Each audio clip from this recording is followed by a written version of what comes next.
السلام علیکم پیارے طلباء و طالبات۔ ہمارا جو آگے کا ٹاپک ہے مذہب اسلام کے 5 ارکان۔ مذہب اسلام ہندوستان میں 8ویں صدی عیسوی میں آیا۔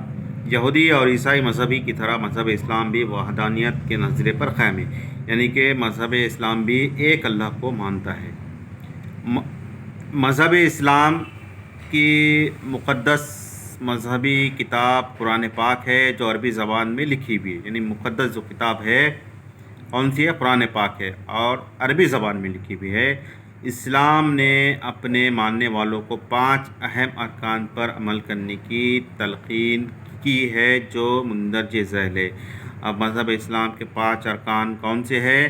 ایک جو ہے تو کلمہ طیبہ ہے، دوسرا جو ہے تو نماز، تیسرا روزہ، چوتھا زکوٰۃ، پانچواں حج۔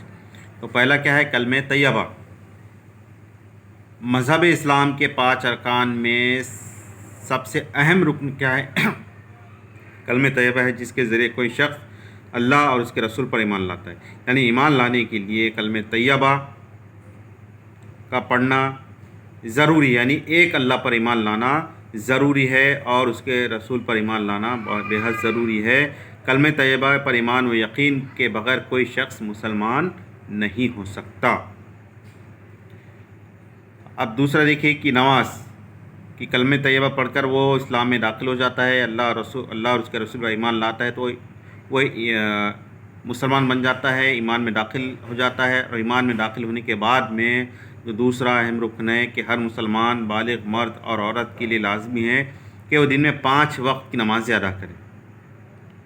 شرعی عذر کی بنا پر نماز ترک کرنے کی اجازت ہے، یعنی کہ کوئی شخص بہت زیادہ بیمار ہے، وہ اٹھ نہیں سکتا یا ہوش حواس میں نہیں ہے، وہ نماز پڑھ نہیں سکتا شدید بیماری کی علالت کی وجہ سے، تو اس وقت ہے تو اس کو نماز ترک کرنے کی اجازت ہے۔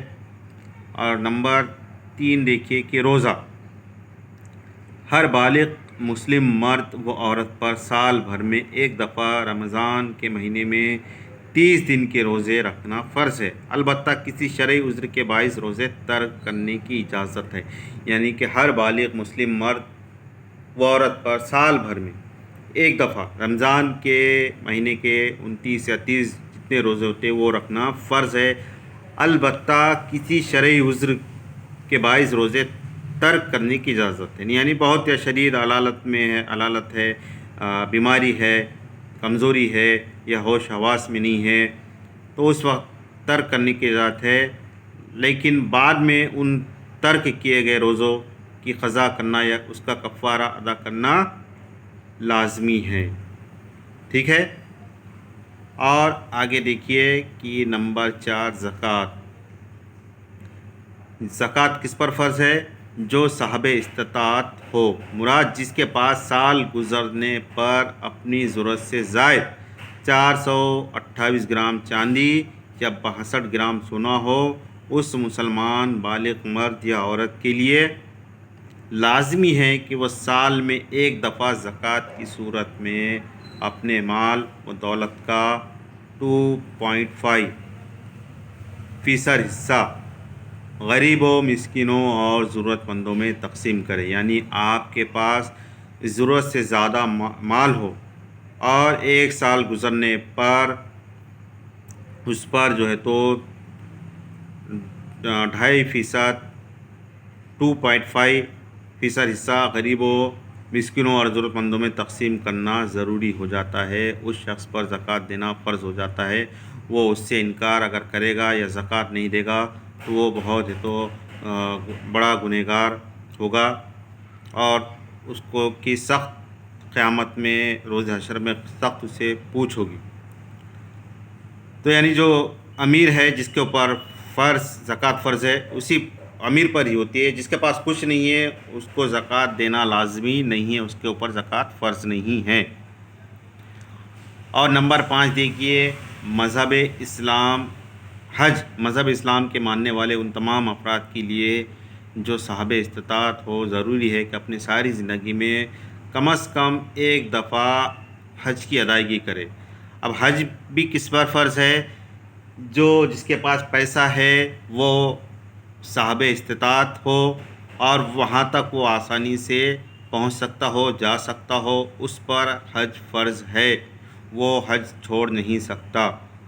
اور حج زندگی میں کم از کم ایک دفعہ حج کی ادائیگی ضروری ہے، یعنی ایک بار۔ تو یہ جو تھے مذہب اسلام کے 5 ارکان، یعنی کہ کلمہ طیبہ، نماز، روزہ اور زکوٰۃ، حج۔